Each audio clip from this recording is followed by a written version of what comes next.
अस्सलाम वालेकुम, कैसे हैं आप सब। उम्मीद है आप सब खैरियत से होंगे। आज मैं बनाने वाली हूँ आलू गोभी, जो बहुत मज़ेदार सी रेसिपी है। विंटर्स में तो बहुत मज़े की लगती हैं और मोस्टली सबकी फेवरेट होती है आलू गोभी। मेरी तो खुद की बहुत फेवरेट है। तो ये थोड़ा सा डिफरेंट स्टाइल में बनाने वाली हूँ। तो हम सबसे पहले चलते हैं अपनी रेसिपी की तरफ। सबसे पहले मैंने यहाँ पे 1 कप घी ले लिया है, मेल्ट कर लेंगे। इसमें 2 बड़े प्याज चॉप किए हुए ऐड कर देंगे। और यहाँ मैंने गोभी को बॉईल कर लिया था, इससे इसके जरासीम भी ख़त्म हो जाते हैं और इसकी स्मेल भी ख़त्म हो जाती है। तो प्याज को हम तब तक फ्राई करेंगे जब तक ये लाइट ब्राउन नहीं हो जाते। ज़्यादा ब्राउन नहीं करने, बस ये थोड़ा सा इनका कलर चेंज करना है और स्मेल ख़त्म हो जाए।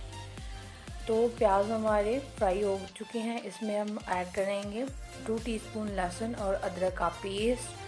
इनको फ्राई कर लेंगे जब तक लहसुन की स्मेल ख़त्म नहीं हो जाती, तब तक, क्योंकि लहसुन की एक महसूस स्मेल होती है जो फ्राई करने से ही जाती है, वरना खाने में आती रहती है, जो बिल्कुल भी अच्छी नहीं लगती।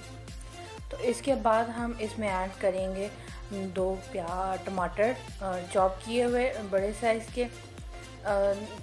आप किसी भी शेप में कर सकते हैं, क्योंकि डजेंट मैटर, इसे फ्राई होकर मिक्स होना है।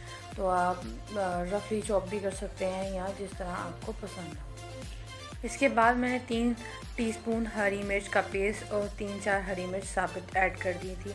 हरा लहसुन ऐड कर दिया है 2 टीस्पून के करीब।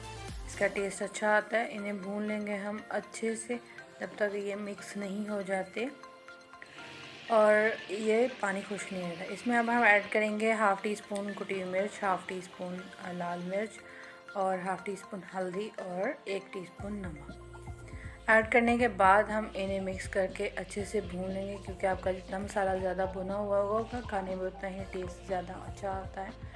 ये देखिए कितना मज़े का लग रहा है। तो हम इसे भून लेंगे। इसके बाद हम इसमें ऐड करेंगे आलू। 1/2 kg आलू मैंने ऐड किए हैं। आलू एक ही शेप में काटें तो ज़्यादा प्यारे लगते हैं खाने में। मैंने एक ही शेप में काट लिए थे। तो काट कर हम इन्हें अच्छे से भून लेंगे।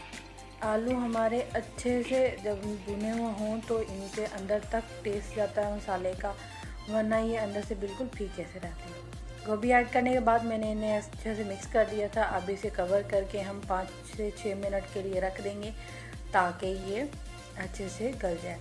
तो मैंने कवर हटा दिया है। तो अच्छे से भून चुकी है हमारी सब्ज़ी और रेडी हो गई और बहुत मज़े की लग रही है, ये देखें।